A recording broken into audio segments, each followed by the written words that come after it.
All right, evening people, just waiting for somebody else to join the class for us to begin. I'm seeing Christopher and Nisha. So we'll begin in another, let's begin officially at 5:30. Hopefully by that time, another student or two will join.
All right, Miss Headlam.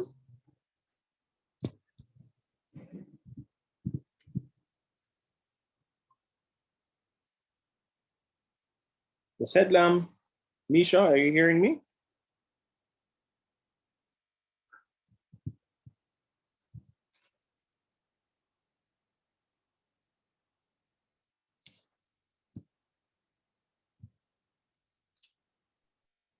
Yes, sir, I'm hearing you, but I'm kind of driving, so I'm in and out. Oh, okay. I wanted you to see, just to look up a definition of culture that you think reflects your understanding of culture. How would you define culture?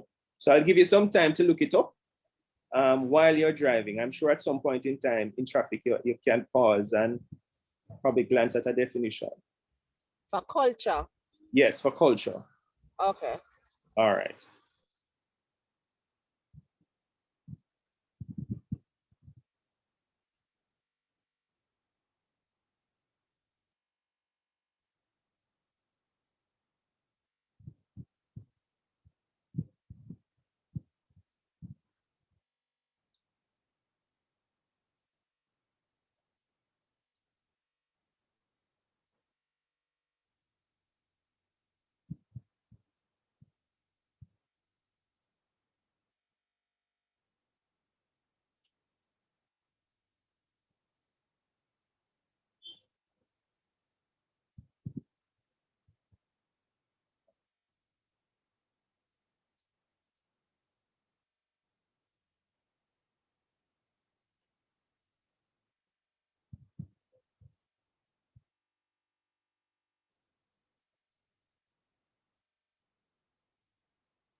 Evening, Miss Poyser. Are you able to respond?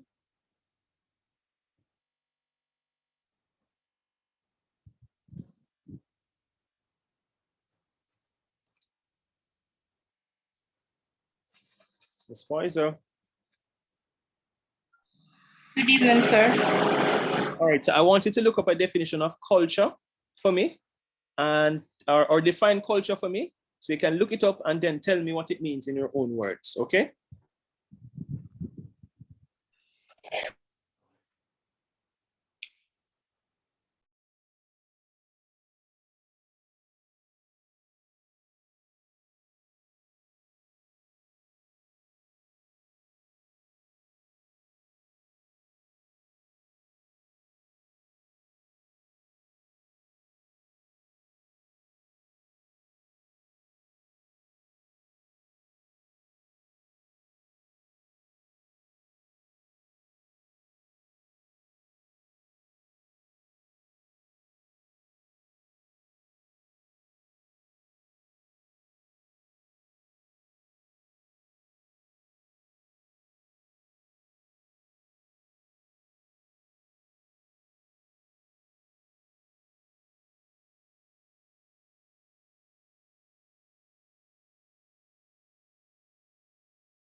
All right, evening. Try not to start this late, people. Try to reach earlier because there's a lot of work to be done and we are in the last month of summer school. All right, so today we're going to look at, let me just ensure, it is Unit 6, and it looks at the effects of culture on international business. And this is, again, another area that I love because I did my master's in cultural studies. So culture is one of my many areas, including culture, marketing, education, and international relations. So the first question I want to ask is, how do you define culture? How do you define culture? What is culture to you? And you don't need to be wrong or right. I just want a definition of culture. What is culture to you? If someone were to ask you to define culture, what would you say to them?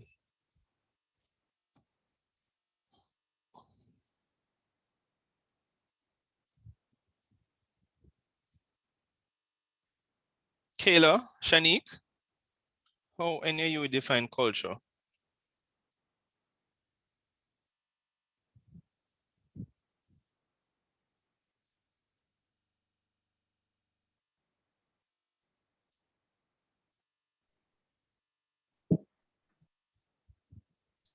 Right, so culture is the beliefs and the behavior of a group of people Mm-hmm.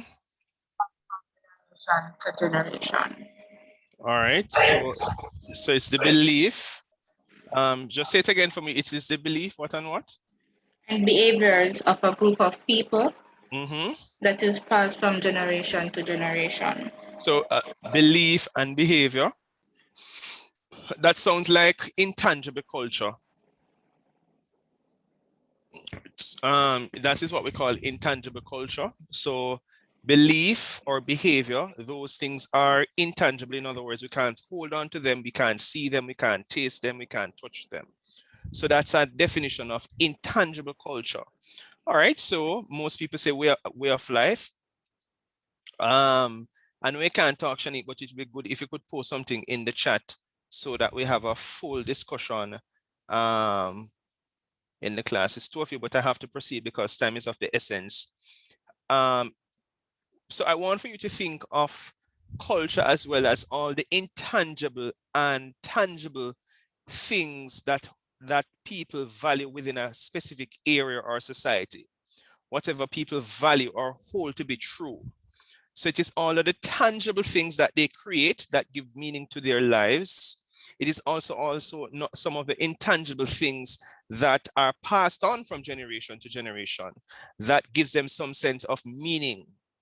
It gives them some sense of definition over the space they occupy. And when I say the space, it's the geographical space, but also the space wherever they are. Because some persons, as you're going to realize, that for them, culture is very national.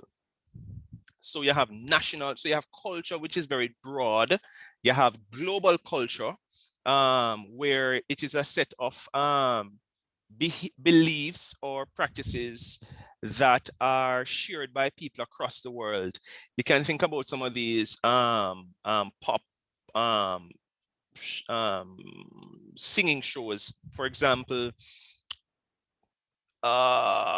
American, what they call this singing show, I can't believe I can't remember them. You have American Idol. In England, you have, can't remember, when I was in England, even my mother was very surprised. Everybody was rushing home to watch the show. It was a global hit. So think about culture in that way. We're talking about the tangible and intangible things that are created by people, a group of people within a specific geographic area, or who share a kind of history together that give meaning to their lives. So culture is not just the behavior or the belief, but it is also the tangible things such as the types of food that they consume, the type of food that they cook. Food is tangible, you can physically touch the food. The intangible is another example of intangible is the music. So for example, Jamaica, part of Jamaican culture is ackee and saltfish, rice and peas, smoking ganja. These are all parts of Jamaican culture. Even telling people bad word is a part of Jamaican culture. Not all aspects of our culture we necessarily like or love, but it is very much a part of our culture. So think about culture in that particular way. So we go from culture very broad to now what we call national culture. And when we're talking about national culture now, we're talking about culture that is specific to a geography or to a geographical location, culture that is specific to a locality. It could be, for example, a town or a region. So if you think about the United Kingdom, anybody knows which countries make up the United Kingdom? Which countries make up the United Kingdom? Sir, England, Wales, Scotland, I think. And Scotland, right. So in that instance, so there is no quote unquote British culture. Well, that's a great, you have a Great Britain, but there's no UK culture because the Scottish are very different from the persons who live the Wales. There's a particular series on Netflix that I love. Can't remember the name of it right now. And you'll find that the culture, the kind of national culture, it is very splintered. Then we go to the whole notion of oh yes, so let me just give you some more additional information on culture. And you're going to find that I'm not using any PowerPoint or anything like that because when it comes on to culture, it is my area. I have a master's in cultural studies, so I can talk about culture off the top of my head very, very easily. So in terms of national culture, can you tell me some things that make us Jamaican? And you know, once you see the person, you say, yeah, man, I want Jamaican that. What are some of the things that uniquely make us Jamaican? Sir, we dress. How do we dress? Boy, sir, as you rightly say, uniquely Jamaican. We tend to not necessarily follow world trends. We normally have persons wanting to follow our style of dressing. We are very flamboyant with our colors and things. We do, you know, well, you know, we have the clocks. You know, we have the clocks and things. You know, back in the days, you know, the man used to have them long. We call them mesh marina and things. Right. Gold chain, them, gold ring. You know, yeah, just a few other things that may come to mind. So we're very flashy, show off yeah, kind of. Yes, very, yes, sir. So the gold teeth and the gold chain back in the day would represent a kind of a way for us to kind of show off, to say that we haven't reached, especially if you go overseas and come back, you have to come back with the big chain and the gold teeth. And when you watch Dancehall Queen, for example, you see examples of that. But I think too, even in the sense that when somebody tell you go suck your mother, that's very much Jamaican. It is very, very much Jamaican, as much as people want to think that it is not. It is very, very much Jamaican. And uptown, middle class, all the class, them tell people about their mother. Some people just pretend that they don't do it. And so they go search the man for the man who tell the prime minister about his mother, and they search for him and all of these things as if he commit some crime. All right, so that's very much a part of Jamaican culture. The way we talk is a part of Jamaican culture. Patois is very much uniquely us. Sometimes even the way we walk. When I was in Canada, one day when I was actually studying, I took a bus where I live in Scarborough, and I went on the bus. And when I was paying, I was tapping my, well, no, is it tap? Yeah, you tap your TTC card. And the driver just said to me, say, which part of Jamaica you come from? And I said to him, how do you know that I'm from Jamaica? I'm saying, yeah, man, I know, man. And I've never met him. And for some strange reason, he figured that I was Jamaican. Because, and I remember too, I saw somebody, he was coming off the bus, and I said, I bet I want Jamaican that. Just the way how he was walking. And our eyes met, I said, walk on, my general, and I said, me there, man. And I never met him. I could just tell that he was Jamaican. There are some things that make us uniquely Jamaican, and that is part of what I'm talking about in terms of national culture. So we said the national culture is expressed in tangible ways. We're cooking, the dressing and all of that, and in intangible ways, the kinds of music we make and all of that. And what you find in terms of national culture is that many countries take steps to preserve their national culture, especially when you have too many international businesses because of the world trade, because of world trade and the rules set out by the World Trade Organization. Countries have to remove all kinds of borders. And what some countries are concerned about is the kind of cultural erasure, where our cultural diffusion. I'm forgetting these terms, what they mean, but cultural erasure, where a country now is losing its original cultural identity. I remember there's a term that they call, I think I came up with it when I was writing a paper when I was doing my master's, and I call it the BETization of the Caribbean, or even of Jamaica. I remember when 50 Cents came out, which is when I take it to the candy shop. That was a big song, and he had the pimp stick. And the Christmas, when you went anywhere, there are so many young men with pimp sticks. So you find that countries are taking steps to kind of preserve their national culture. A country that does that so successfully is France, where 40% of the content that is played on radio must be in French. And they're very serious about it. They can actually fine radio station if they do not comply. I know too in Quebec, when I went to Quebec, and Quebec is a French part of Canada, actually Quebec actually wants us to kind of form its own country, quote unquote.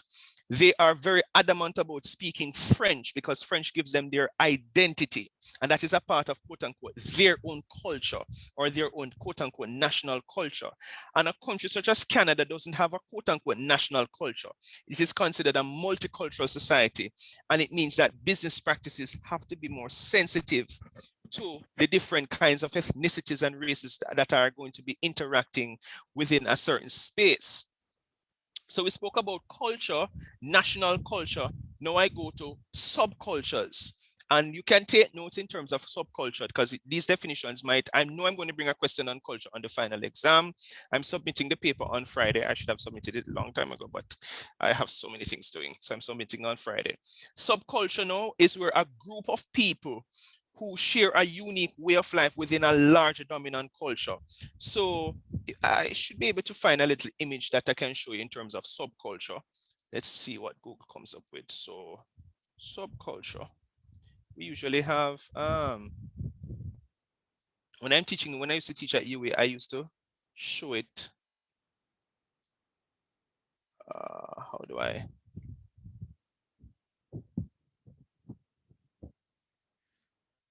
No, I don't like this. Let me say subculture in Jamaica, because I don't know what they're saying that they must show, right?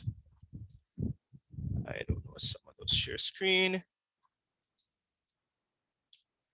All right, so remember we said that the subculture now is a group of people who share a unique way of life within a larger dominant culture. So we have the Jamaican culture, quote unquote.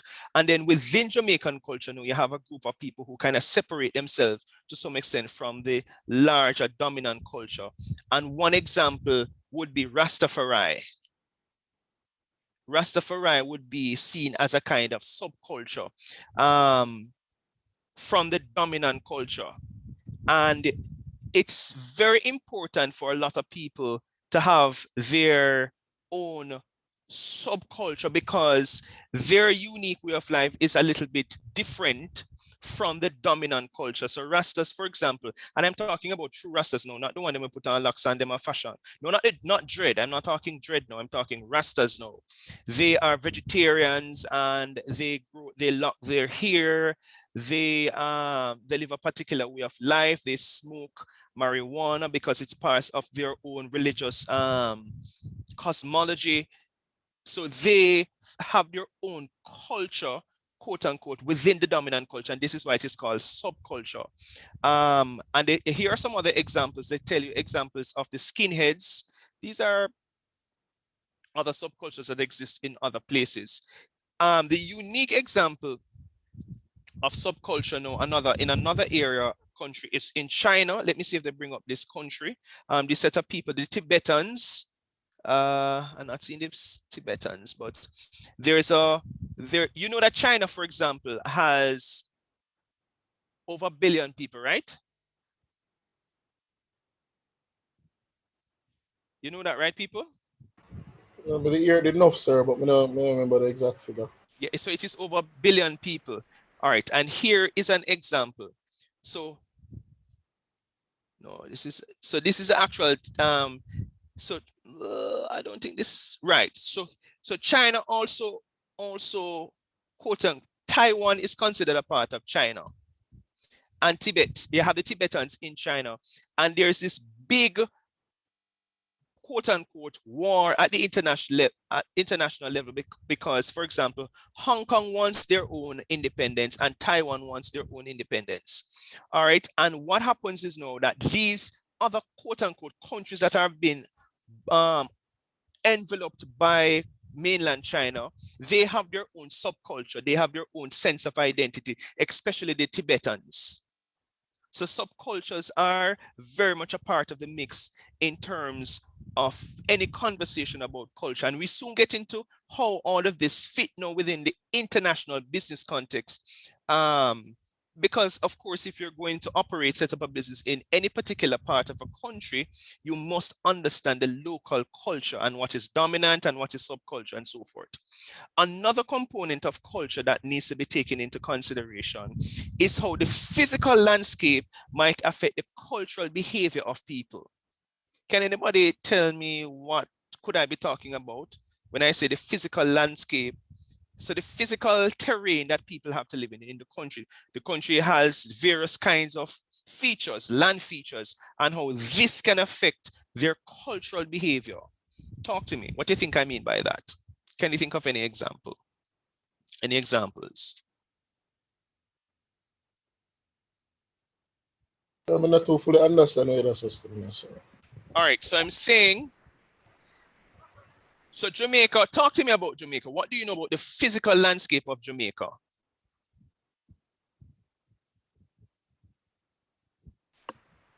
Let's use Jamaica as what do we know about Jamaica? You have country and town, sir.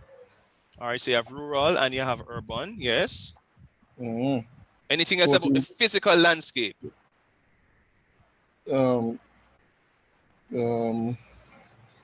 Well, we have 14 parishes, sir. Physical landscape. Oh, yes, all right, surrounded by water. Yes, Shanique says, physically, no, it is. Do you know that Jamaica is the only country that is surrounded by the Caribbean Sea, right? I don't know if you know that. Yeah, I know some of them have like other sea, Pacific and Atlantic, right. I watch them shores and things, sir. Right. Don't we have mountains? And rivers. We have mountains, we have rivers. We have a particular climate. It's very warm. Tropical.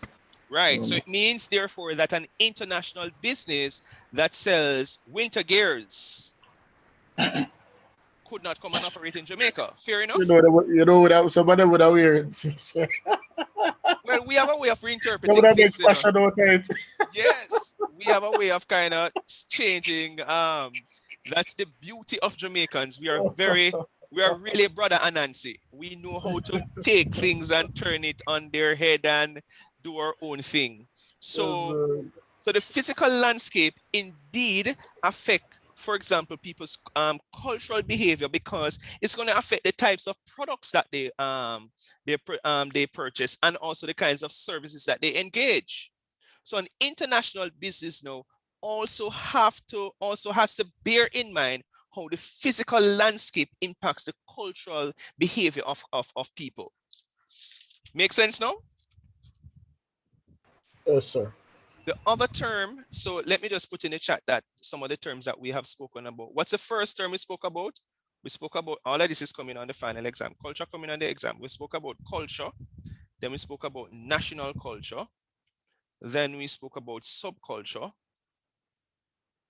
Then we spoke about the physical landscape.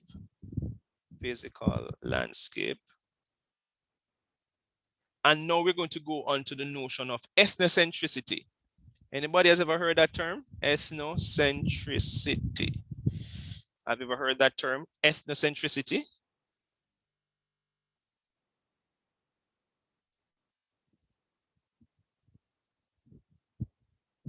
No one has ever heard that term, ethnocentricity? Have you ever heard the term Eurocentric?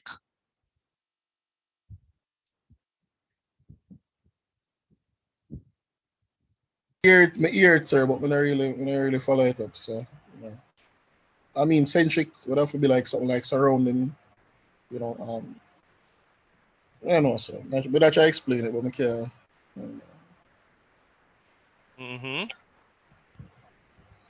I mean, Eurocentric, that have something to do with Europe, sir. What's exactly about Europe? Well, maybe the culture of Europe, like, I'm thinking, all right, so I work in an environment that is customer-centric, right? So using, you know, when I know about that, I would probably say, you know, surrounding the culture of Europe,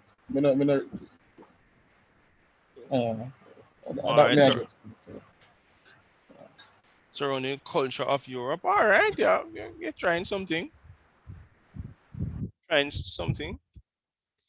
But the whole notion of ethnocentricity, and I wanted to write this, the belief that one's own ethnic group or culture is superior to that of others.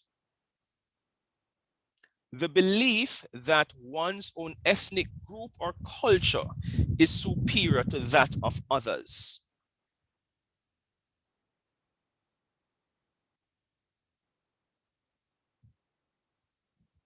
Make sense now? Ethnocentricity. Understand, sir. I guess we've been living it in Jamaica, but we just never know the term for it, sir. Right. So ethnocentricity, the belief that one's own ethnic group or culture is superior to that of others. This is why America is losing the battle in the Middle East.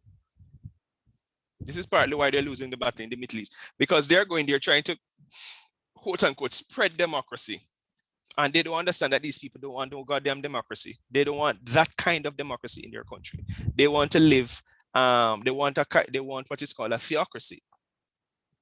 Can you think about how ethnocentricity could affect the success and or failure of an international business based on the definition that I just mentioned?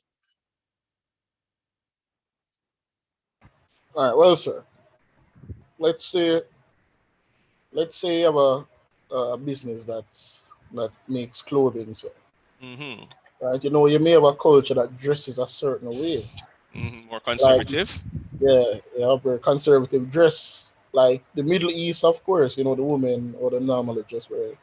You know, so if it is that you try to introduce a concept, a clothing concept or a clothing line that very Americanized, you know, it's very revealing. Don't say Americanized, say Westernized.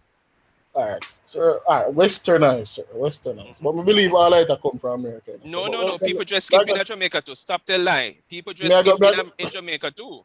So it's not just America. We'll learn it from them, sir. You know, no. We have, if you check the history, Black African women have always been dressing that way. It's just that we don't call it skimpy. We are the ones that have labeled it skimpy, you know. We are the ones that have put a label on it to say it is skimpy. Well, sir, I go agree with you on the basis that our women tend to have very, you know, ample bodies. So I'm thinking they would want to dress in a way that would, you know.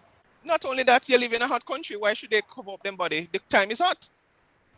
Oh, you're thinking about hot, sir. But we're both thinking about hot, sir.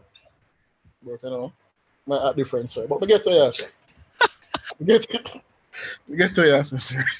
Well, I have to be very diplomatic in the way I have the conversation. So next thing I'm accused of being untoward, unprofessional, promoting certain kind of misogynistic notions about how we view our women. So I have to be very careful. I knew exactly where you were going with the conversation. Yeah, I understand, sir. Definitely. But you are correct in terms of an international clothing line, you know, having success in the West, setting up shop in parts of the Middle East, believing that it will be a success, not understanding that the culture, the national culture, and even the subculture of those particular regions of the world would be antithetical to women dressing that kind of way.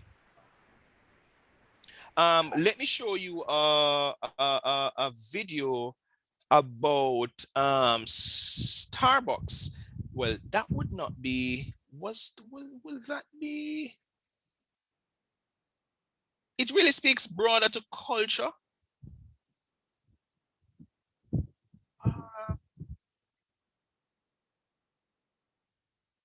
Let's see this one. Fast food restaurants dominate markets all over the world. Burger King has more than 16,000 locations in over 100 nations. And McDonald's has over 36,000. There's one in a decommissioned airplane in New Zealand. Hold on, let me just. Restaurants dominate markets all over the world. Burger King has more than 16,000 locations in over 100 nations. And McDonald's has over 36,000. There's one in a decommissioned airplane in New Zealand, and there's even one in Vatican City. Fast food is a more than $500 billion a year business. But there's one place where these chains can't seem to take off, and that place is Vietnam. Here's why McDonald's and Burger King are failing to find a mass following in Vietnam.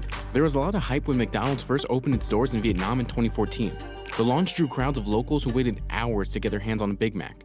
But fast forward to today, and the hype has slowed way down. McDonald's, which launched in Vietnam in 2014, has only 17 stores there, and Burger King, which entered the market in 2011, has only 13 as of 2018. Failure to capture the attention of the Vietnamese market was odd, given that these burger chains had previously been met with success when expanding into Asian countries.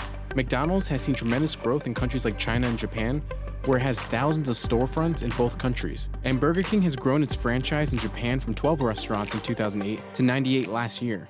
McDonald's is ranked second out of all foreign fast food in mainland China behind KFC, and Burger King is ranked fourth. But Vietnam was a different story. When McDonald's finally entered the Vietnamese market in 2014, it planned to open 100 stores in Vietnam within 10 years. But so far today, it's only launched 17. The same thing happened to Burger King. The company invested $40 million in Vietnam in 2012 with the goal of opening 60 restaurants by 2016, according to Vietnam Business Review. And as of 2018, there are just 13 Burger Kings in Vietnam. Both McDonald's and Burger King did not respond to CNBC's questions about why they face such trouble breaking into the Vietnamese market. Fast food in the States is popular because you can get it now. Vietnamese food is the same thing. If you go to street vendors, you can get your bowl of pho or your banh mi also maybe even faster than McDonald's. So that kind of defeats the value proposition of fast food in Vietnam. But part of the problem seems to be that fast food giants underestimated their local rivals. Vietnamese diners are spoiled for choice in top-tier cities like Hanoi or Ho Chi Minh City, which has made it tough for international fast food chains to compete. For the Vietnamese, we have our banh mi sandwiches. And those sandwiches are sold on the streets at rock-bottom prices compared to McDonald's and Burger King. According to the European Commission, Vietnamese consumers dedicate a sizable portion of their income to food. And of that money spent on food, 78% of that cash went to local vendors, street stalls, and kiosks.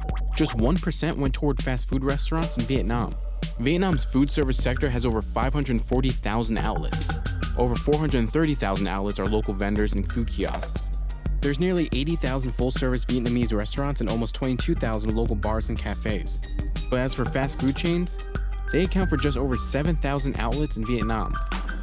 Fast food chains are so outnumbered in Vietnam partly because of the severed diplomatic ties between the US and Vietnam. After the United States withdrew forces from Vietnam following the war in 1973, all diplomatic relations were severed between the two countries in 1975. It wasn't until 1995 that the United States and Vietnam mended fences and opened the door for trade. If you know anything about like the history of Vietnam, like the last 30 to 40 years, there was a lot of growth, but only really in the last 20. A lot of storefronts are literally just people's homes. They'll live upstairs and they'll just convert the downstairs into any sort of street vending option. In 1997, KFC was one of the first American brands to open up shop in Vietnam, but it was entering an already crowded food market. It took 7 years for KFC to open just 10 restaurants. So KFC changed course and updated its menu to better fit local tastes. The brand introduced the KFC chicken rice and the KFC shrimp burger for Vietnamese customers. And today, the company has 130 KFC stores in 21 Vietnamese cities. But the hefty price tag for KFC meals seemed to be worth it for customers. And do you realize that it could be that the assumption by KFC was that their burger or the US version of the burger, the Western version of the burger would automatically survive in these particular localities, but they had to update it And we're going to come to other things like cultural literacy and all of that in order for them to be some amount of success. I won't go any further with this particular video. There is also Oreo. There's another one. When I was doing I remember my teacher, my lecturer, Oreo. Why Oreo failed in China. I think it failed. Yes, it failed in China. I am trying to wonder what is was it Oreo? Is this blue? Was it Oreo?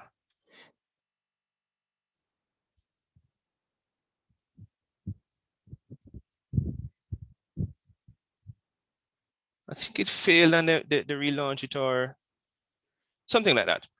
Anyhow, I think you somewhat get the point in terms of ethnocentricity. So it is important for international businesses to not ignore local culture, because what might happen is that there might be a backlash from the locals. And once they galvanize the support of the various stakeholder groups and even the government, you know that you're doomed to fail. So ethnocentricity can affect the success and or failure of a business. The other term I want to introduce to you is what is called cultural literacy. And I'm putting it in the chat, all these terms, literacy,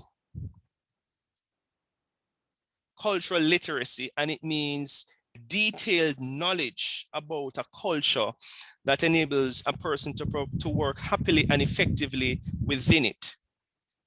So in other words, international business must also adopt the notion of cultural literacy, where they fully understand the local culture, which will enable them to function effectively and efficiently within different geographic spaces and among different groups of people. Very, very important. You can also see in that other examples of global culture are like fast food chains, KFC, Burger King, and so forth. Those are examples of global culture that for the most part have been successful around the world, but not in all spaces, because some cultures will resist. And you saw in Vietnam that they already have their quote unquote fast food culture that they very much like.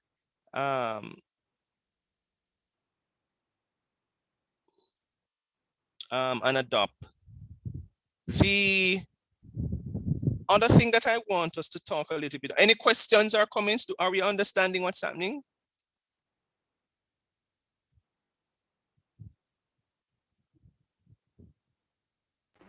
Understand, sir. Understand, okay.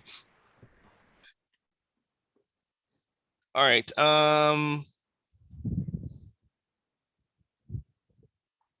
So let me put it this way.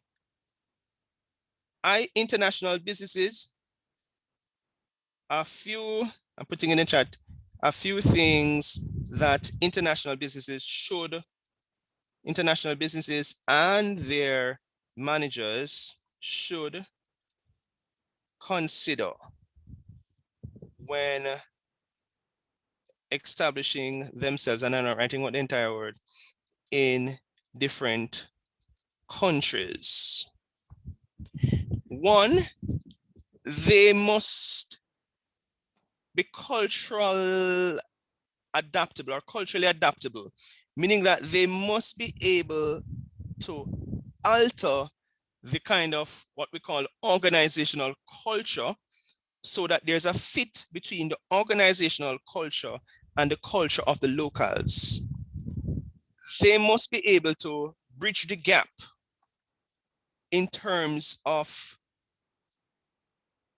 management styles. And what you find a lot of international businesses they do is to employ local managers so that they can help them, the local managers can help them in terms of employing people and and help the owners of the international business understand the culture of work or work ethic within that country. And you'll find that, for example, Japanese are very, very hardworking people. They will work. Mexicans are like that. When I worked in the US I went on the work and travel program in 2006. When we were leaving for work in the morning, like after 7, the Mexicans were on the roof working. And when we came back from work after 6, the Mexicans were still on the roof. And if you watch some of these comedy skits, you'll hear they complain like, never work with a Mexican because they will make you feel bad. They don't even take breaks. They just work.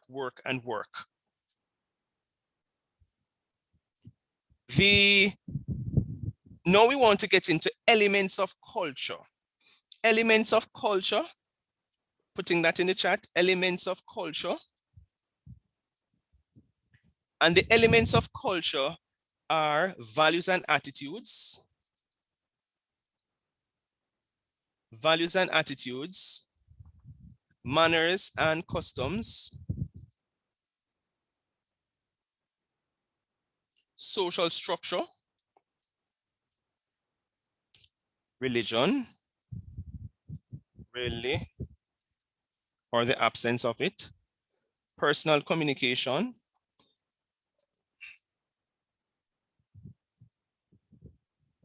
education, and probably the value that is placed on it, physical and material environment,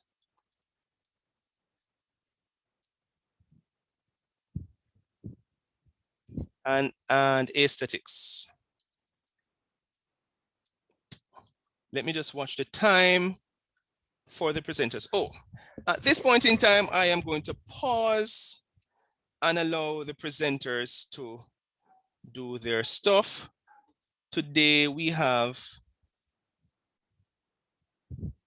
let me just open the coursework document.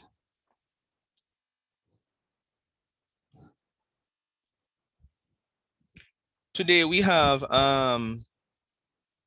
Mario Bailey and Maurice Fowler going first, and then after Wayne Barnes and Nisha Headlam Robinson. All right, so go ahead, Mr. Mario and Maurice. Sir, having a bit of challenge, with both of us being able to be here today. No, man, he communicated with me and I told him that once you indicate that he contributed to the presentation, I'm fine. Okay, because I wasn't here on Monday because I work and now he's not here. All right, no problem. Yes. All right, so let me just try and get this. Okay.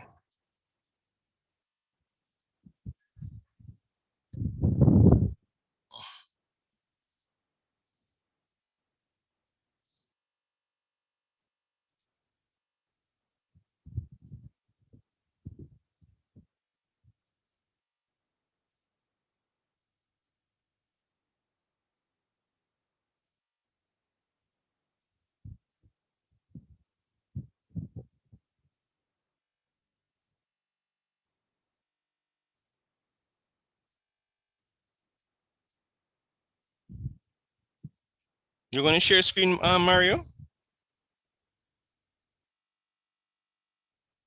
Yes, sir. I'm just trying to get the oh, okay. presentation up.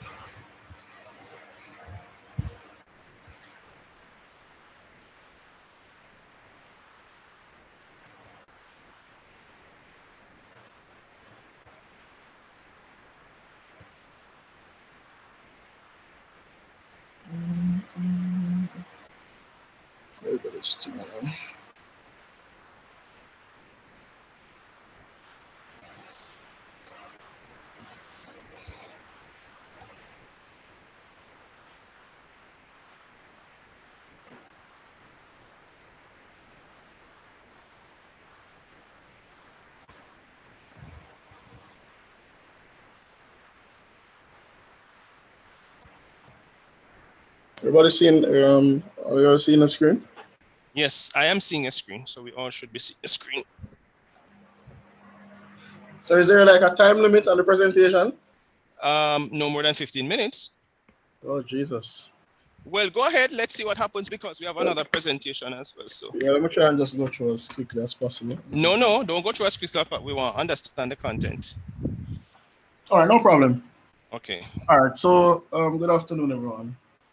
Our presentation surrounds descriptive trade theories and their impact on international trade, right? We're just going to go through, I am just going to go through some of the theories. We really focus on 3 theories. We'll just identify them later in the presentation and just kind of describe them and kind of give an overview on how they contribute to international trade. So first, international trade is basically just the exchange of goods and services between 2 or more countries, right? So it's trading outside or beyond your geographical borders. And we see with globalization, this is where it's at now. All right, so there are a few advantages of international trade where you can actually see increased revenue. I think we made a mistake on the slide here. Sorry about that. We do have increased it should have been increased, so my apologies. Increased competition, which I listed as an advantage because it actually contributes to product innovation. So in my view, some persons may say with increased competition, it's maybe a drawback, but I personally believe it's an advantage. Right? Currency exchange opportunities to specialize, seeing that you have more access to technology, you have more access to skilled labor and so forth. So those are just a few of the advantages that Maurice and I came up with regards to international trade. We do have a few disadvantages, of course. The main one being, I believe it's the main one, customs duties and tariffs. It is something that governments are trying to minimize, but at the end of the day, I don't believe that any trade or international trade can be totally free. Right? We must try our best, yes, to trade freely, but at the end of the day, there is some amount of government input that is needed, and a lot of industries would not be here today had there not been tariffs and duties on incoming or imported products. We do have language barriers, but with technology increasing, it is becoming less of a barrier. I mean, you don't necessarily have to speak the language, but you can use Google Translate and so forth, but it is still viewed as somewhat of a barrier. Cultural differences, as we were just discussing in class, and we also have products being returned, right, which is somewhat of a hassle. So we focus mainly on 3 of the theories: international product life cycle, the new trade theory, and Porter's diamond model. All right, so starting off with Porter's diamond model. All right, so Michael Porter essentially, put forward this theory where he's saying that basically, I don't like to read from the style, so I'm just going to say that he put forward a theory to really advise countries that they can, in fact, create an advantage or a national advantage with, utilizing a few factors. Now, these factors surround one being government assistance or input. Another is creating certain elements or certain resources, or developing or creating certain resources. We do find that countries have what you may call inherent resources. The land, springs, if you want to use that. We have in Jamaica, we have bauxite, that you can mine to get alumina, convert it to aluminum and so forth. But there are certain things that a country can develop to boost its economy and to give itself an edge, both locally and internationally. Things such as technology, right? We also have things, we have like labor force, right? We all know that in China, though China has developed their infrastructure, which is another one of the what's that term? One of the elements, you know, of our resources that can be developed. We do find that China, as I was saying, they decided to use their land, and persons will say, well, China is polluting the atmosphere and so forth, but they decided to basically invest in infrastructure and also labor force. So they do have the numbers, they do have the machinery, they have the factories, and we can see from that that they are actually able to push out. They're able to create goods at cheaper prices. They can, you know, mass produce and so forth, which gives them an international edge. So even though a lot of them, China in and of itself didn't necessarily birth some of these advantages, but they were really created over time and through government input, which is one of the critical factors in Porter's diamond theory, to help the, you know, businesses blossom when you're in the infant stage. All right, so yeah, so I guess I went ahead on the slides. I'm gonna just go through. I think I've, you know, went through a few things already. So we did discuss in class a few things. We did discuss Porter's diamond in class before. However, just want to run through it again, some of the factors. You know, factor conditions, firm strategy, structure and rivalry. We have demand conditions, and we have related and supporting industries, which actually contribute to, as you can see, it creates a diamond on the screen. Not sure you see 4 points of the diamond right here. Right. So in creating the advantage, right, through the development of these elements or resources, these are the 4 things that you would actually be required to go through. I'm just going to give you a breakdown of the, 1 second. All right, so let me just give you a little quick description of my head. So firm strategy, structure, and rivalry. We know that competition drives innovation.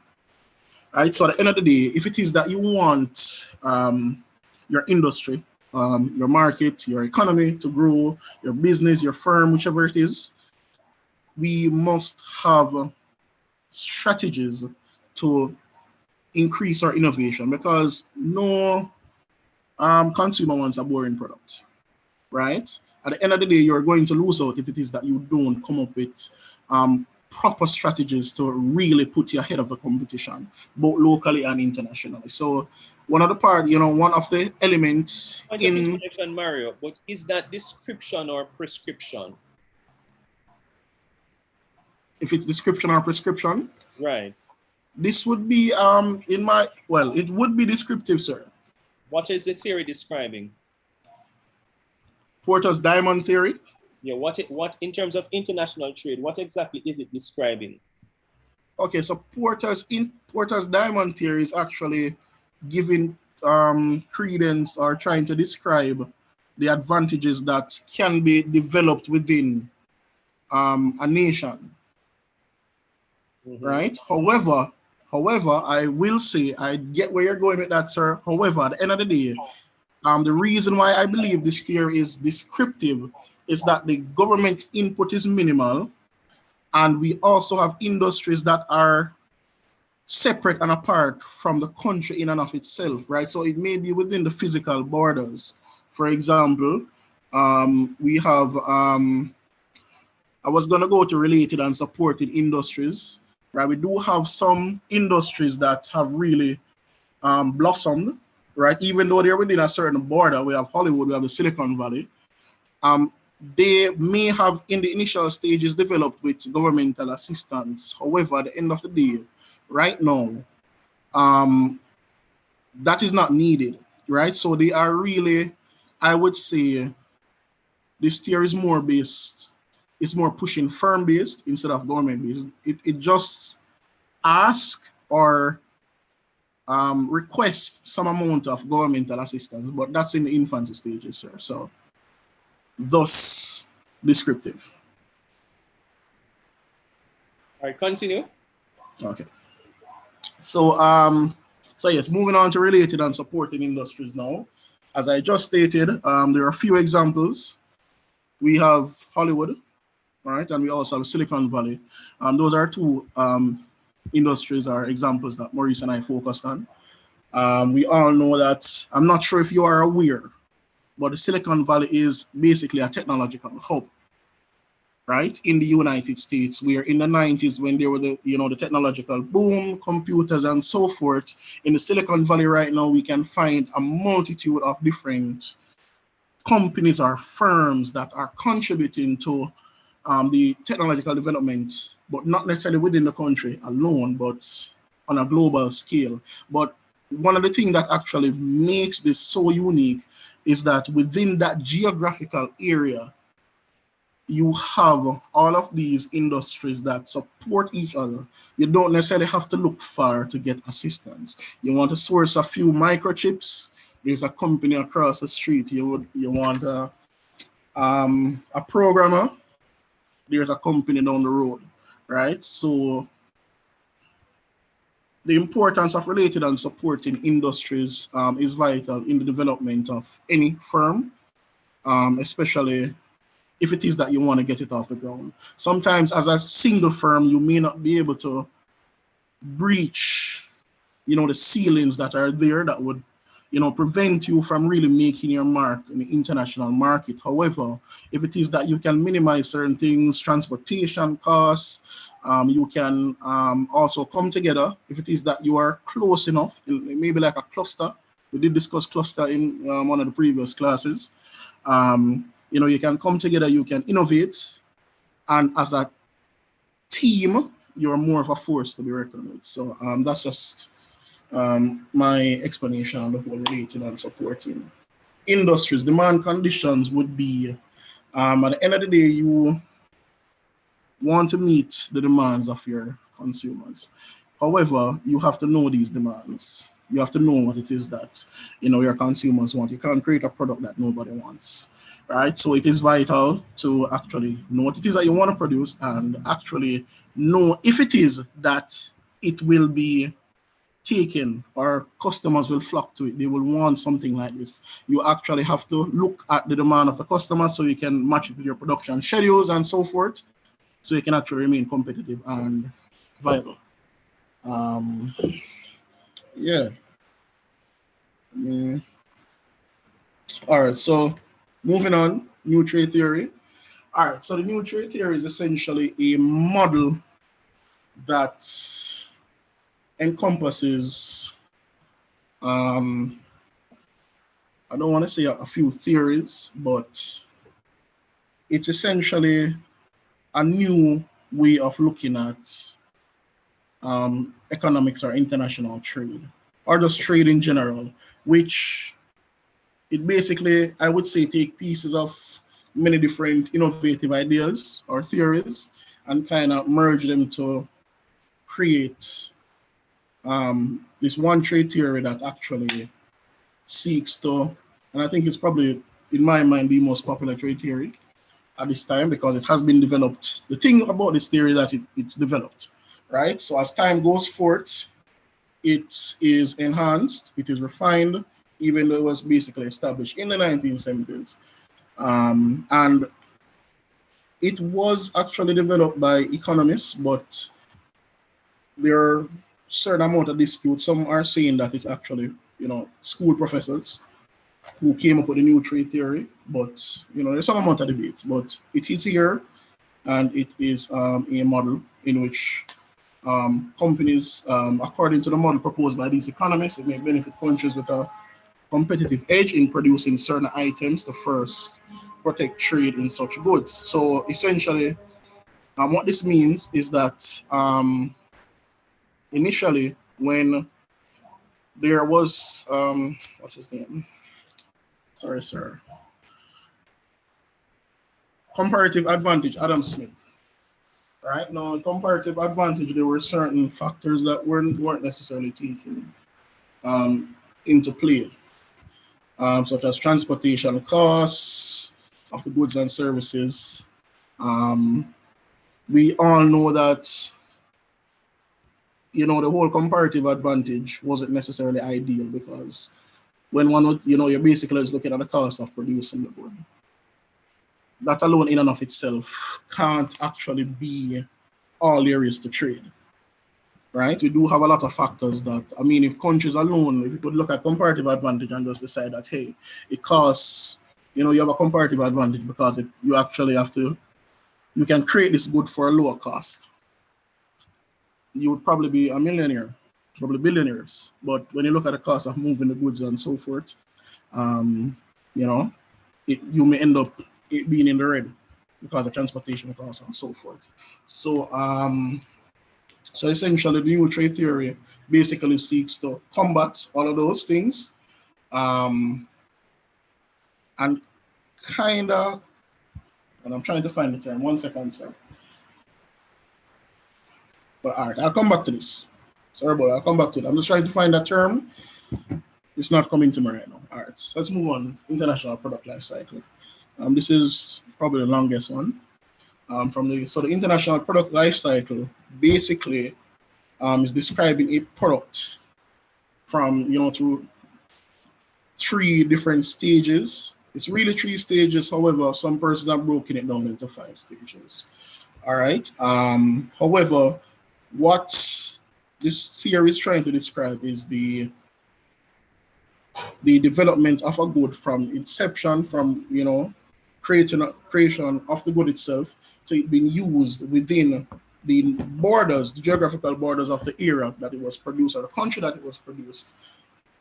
Then moving it, to a certain use, maybe a multinational corporation moving it beyond borders to have production taking place certain other places, which you may have cheaper labor, China, India. I don't know about Jamaica. I know that labor is cheap, but I don't know what we do with production. But so for example, guys, the computer. Think about the call center with Jamaica. That's cheap labor. Oh yes, definitely. I was discussing it with one of my agents yesterday, and working out the US dollar, the rates per hour, and we're like, whoa, we're really getting shafted.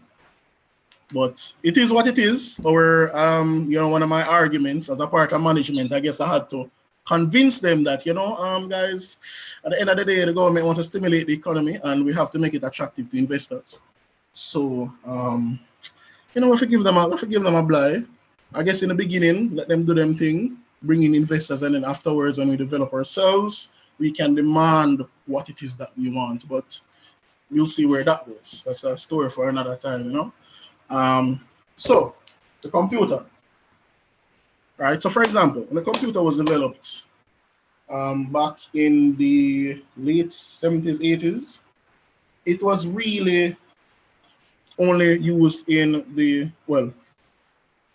computer was really developed before that, but the modern computer, the PC, right, the late 70s, 80s, it was really used in America, right? But they were using like these big machines way back when, before that in the 50s, 40s, when they were studying the atomic bomb and so forth. But the modern PC, right, through its development, it was really mainly used in America. So the theory, when the theory starts, or what it tries to explain is that, or states, is that once a product is developed, it will be used, right, within the geographical borders of where it was created. So yes, we can actually see that there. However, for the next step of the cycle, which is the maturity stage, really, that's it. It's really 3. Some people will say 5, but I say 3. Right. The next step will be the movement, right, of said product to areas where it's actually a little cheaper to develop it, right? So you will have the product, it will be used in your area, demand for it will increase because it's been used here, and persons will look on and say, hey, I like that, can I have it? But at the same time, at the cost of developing it, only a few persons may have access to it. You won't have, this mass production thing going on. However, one thing that would benefit you would be to mass produce this item, right? So we'll have these corporations now looking for areas where they can actually get this item produced for less, so they can actually meet the the demand for the product, especially if it's very enormous, as with the computer, right? So what will happen is that after that massive demand stage, in the middle there, where persons want it and they're sending it to maybe like developed countries or first world countries and so forth, we now have that third step where they have to really kind of get a handle on the production and say, hey, we need to start making this less so we can meet this growing demand. They'll move it to India, they'll move it to China. They create their microchips over there, they create certain parts, they bring it together within a certain country, and at the end you may find out that it still ends up being cheaper. So though this theory is somewhat recent, it's actually, to me, it doesn't necessarily describe the situation currently, even though there are some parts of it, because in initial stages, what it does is describe or states that the product will be consumed within the geographical border where it was basically created. But right now, we actually have products that are not necessarily created in the country of the where all the research and development took place. However, it's you'll still find it being utilized all over the place. So it doesn't necessarily stick to especially the first part.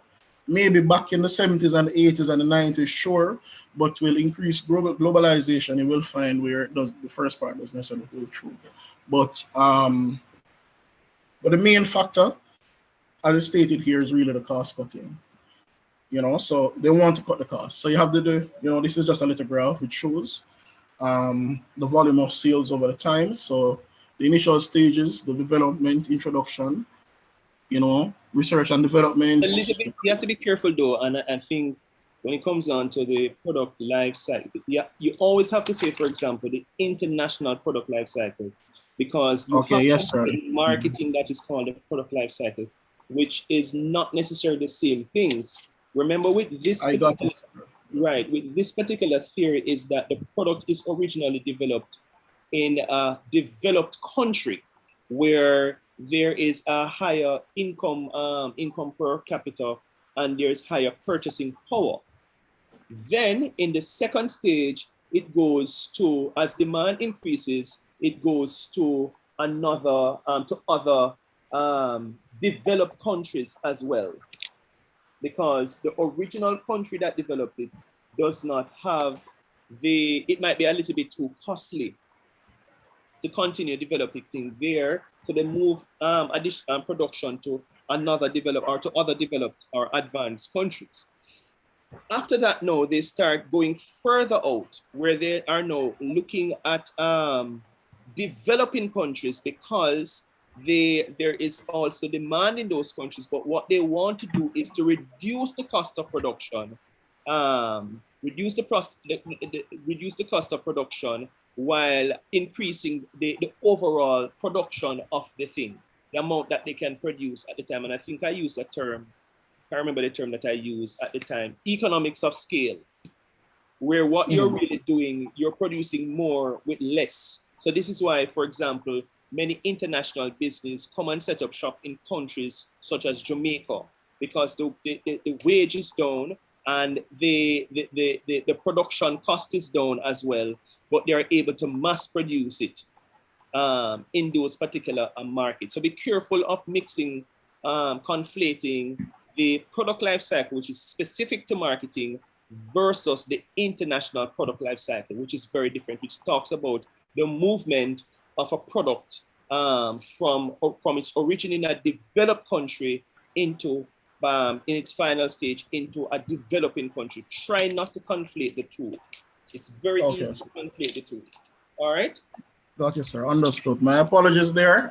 So I realized that some of the information that I was reading, where we were creating the slides, were actually from the two separate areas, and I weren't necessarily paying too close of an attention to that. So my apologies, guys. All right. So yes. So thank you very much for the overview of the product life cycle, sir. So essentially, as sir would have so elegantly explained it, it's the movement of the product from the initial production to in that developed country, all the way back to the production within the developing country, especially if it is that you want to reduce costs. So I did go through some of the benefits, but I'll run through a few more. We do see where, well, I'm gonna say with increase in technological innovation, right? We The do benefits that have. you're talking about, these benefits are specific to the product life cycle, Are you speaking Yes, sir. Are you speaking about the international product life cycle, or you're just speaking about the product life cycle, which is different? But there's a distinction between the two. Got you, sir. All right. So I want to speak to the benefits of the international product life cycle. Okay. All right. All right. So I'm sorry for mixing them up, guys, once more. So I want to go through a few of the benefits. I guess I'll be digging into the cranium here. All right. So with regards to the international product life cycle, some of the benefits that really jump out in the initial stages is one, we do find where the movement of this product, right, with regards to production, we'll find where developing countries will get a much needed boost to their economy, right? So let's say I'm Jamaica, IBM wants to set up shop here to create components to manufacture their laptops. Yeah, they want it at a cheaper rate. They can probably get cheaper labor here. But going back to what I was saying to my my agent recently when we were talking about the exploitation of the IPO sector, BPO sector. My apologies. Right. That initially it's probably an exploitation, sure, but a lot of these economies may need that boost, right? So my mom used to say, sometimes, I'm sure a lot of you know the term, sometimes you have to kiss it until you can kick it. So yes, they may initially come in, they'll give you lower wages and so forth, but that element in and of itself may contribute to a boost in the economy. When Andrew Williams was saying that the economy is growing and a lot of jobs are being created. Yeah, a lot of the jobs are in the BPO sector, which a lot of persons probably will say that, well, that's not necessarily such a great thing, but it's jobs nonetheless. All right, and persons can fill a gap, they can meet certain needs. We do have money going back into the economy, more taxes being paid, so the government can collect more. So yes, you will see the economy growing. Right? We also have the growth or the development of infrastructure. A lot of times when you have production going to certain countries, you will find where you will have to develop factories, you'll have to develop roads. One thing that I can recall is that some of you in the supply chain course, we do find where if it is that you want to create a factory, you want to build a company, you want to find an area where certain, what's that word, amenities are close by, a fire station or a police station, you may have a town close by and so on and so forth. But a lot of times you may not have these, so you will find where the government may go beyond to say that, hey, we want your investment, so here's what we'll do. We'll help to develop the roads, right? You want transportation, you want to move your product, I know you want to do it here, let's try and work something out. We'll fix the roads, where no roads were, we'll cut some roads and so forth. So the company will benefit, but also persons within the nation will also benefit from that, right? So we also have, technological innovation. A lot of these countries may benefit or should benefit, right, from that injection of certain technologies. You may find where a lot of persons may not necessarily know how to program at a certain level, but because this company is setting up shop here, it will need skilled persons within that area, right? And recently, I think it was the Hartrust NTA and the Jamaican government, I think it was another country also, they've created basically a programming school in Jamaica, where, because there's a greater demand for programmers now, right? So they're actually creating an environment where they can actually train these persons, these young persons, and say, hey, go out there, make Jamaica proud, right? And we want to give these companies, what's that term? We want them to have a lot of faith in our offerings, right? We want to give a certain level of confidence that they can actually come in and they can get the resources that they need here, instead of bringing in experts who come in and do the work. The money, they get paid, but the money goes back to their country. We want the money to stay in the economy, we want the economy to grow. So those are just 3 of the advantages right off the top of my head. So, I mean, if you want any clarity, you can always ask me. So essentially, those are the 3 theories that we discussed. Their impact on international trade, as you may have heard some just now, we do find where these theories are ensuring that firms are growing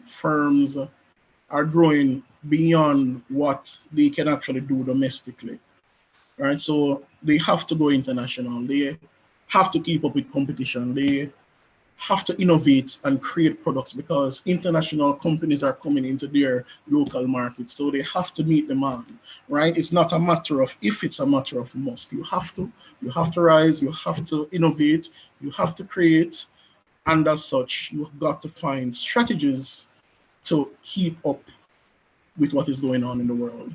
So I think, these theories, it's not an exhaustive list. However, I think we're just scratching the surface. There's a lot more to read up. There's a lot more to understand, but I hope that you guys have gotten, some amount of insight into the international trade scene. Any questions?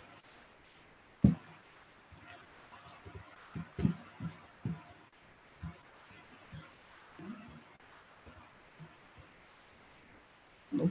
All right. So I think we're all a lot smarter at this point. I think we can go in and shell that exam. Guys, I want to thank you for your time, and I hope that's all a great evening. Take care. All right, thank you very much, Mario, and to the person you work with who is not here, for a very fulsome presentation. There are supposed to be 2 other presenters, but I'll allow them to go next class. They're going to present first, and then after Christopher and Kayla will present.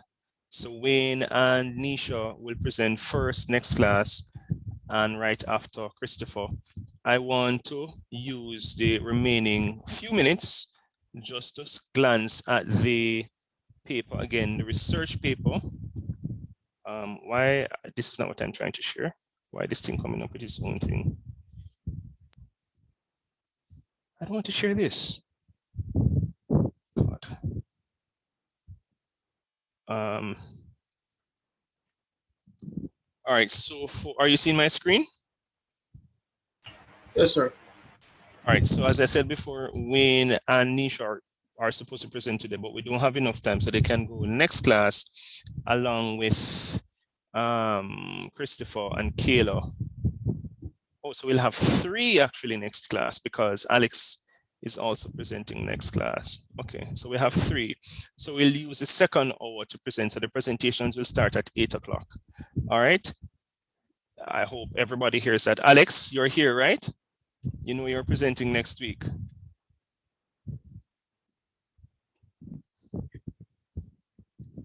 He was in the class earlier, I'm not sure where he is. Christopher and Kayla, you know that you're presenting next class, right? Next week, Wednesday. Yes, sir.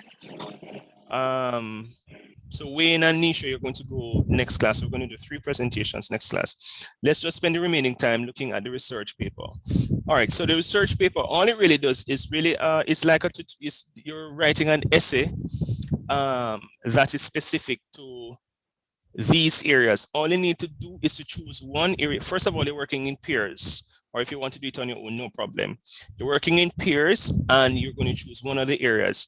The area that you choose cannot be a repeat of what you presented on in the class.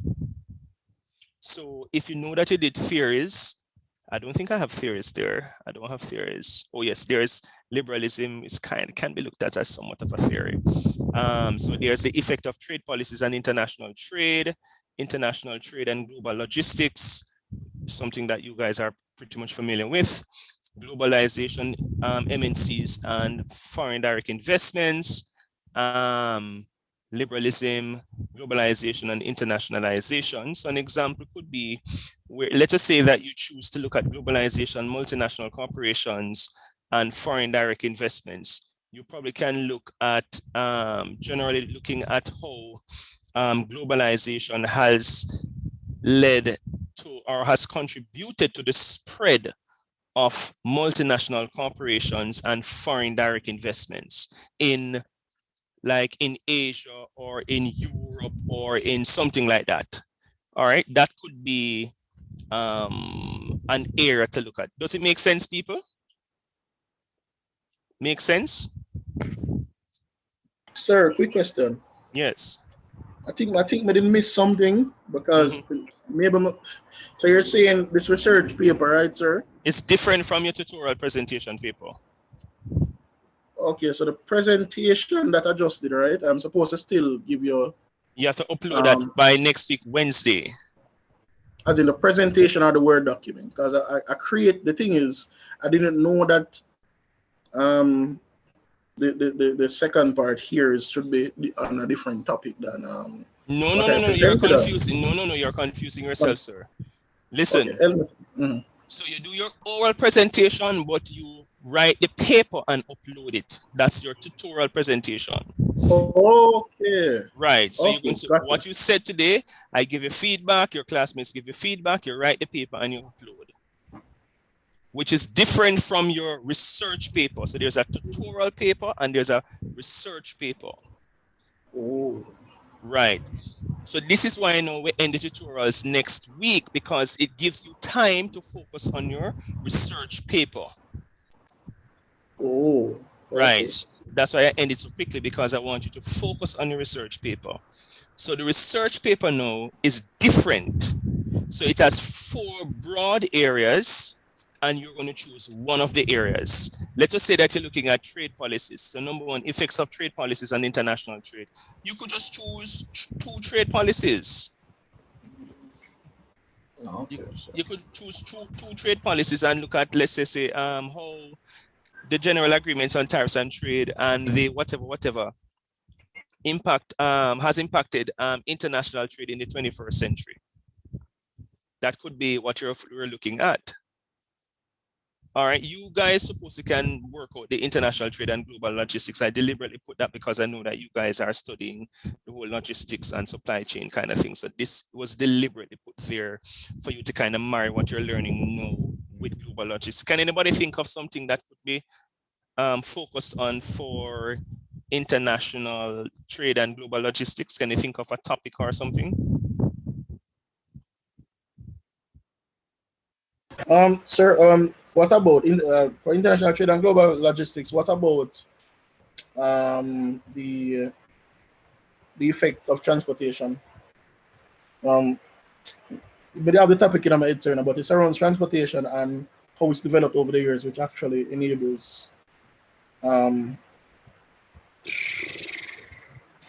I forgot it, but you have to flesh it out because I don't hear the international part in your thing.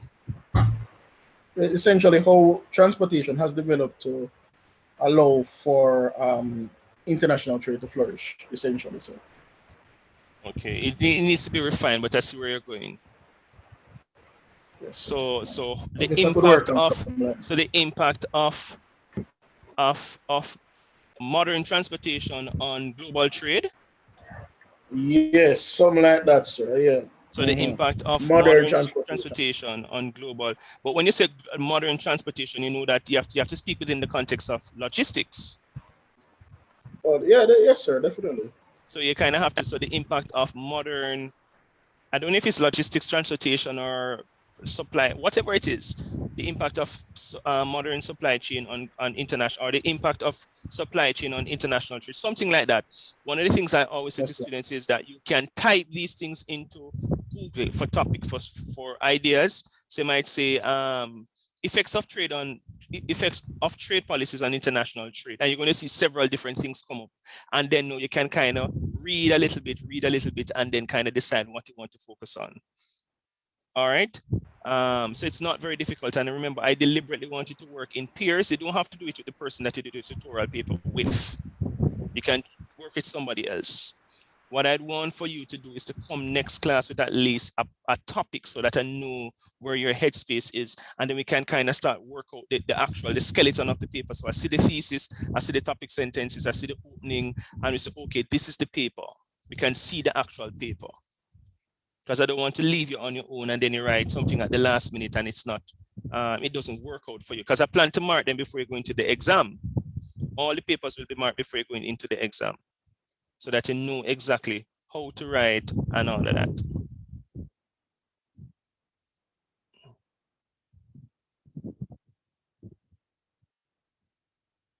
Christ, my nephew. Anybody thinking about liberalism, globalization, and internationalization? Can think of a topic there. And really what you can look at with number 4 is how you probably can look at two international bodies, like how two specific international bodies contributed to international trade within a liberal context or something like that. In other words, international trade. Remember, we did talk about the fact that after World War II, global trade was welcomed because the world was somewhat ravished and they realized that protectionism would not work for them. And as a result, the World Trade Organization was formed to regulate and encourage global trade. All right, so as I said, all you need to do is to play around with the ideas, and then I will look.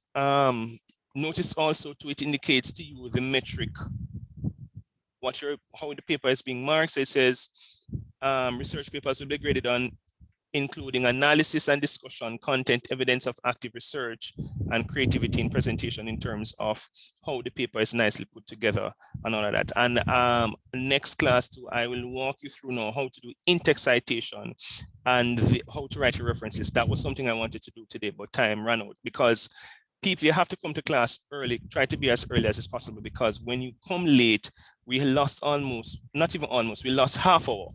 If we had done the half hour now, the persons could have done their presentations and I could have shown you how to write your reference list.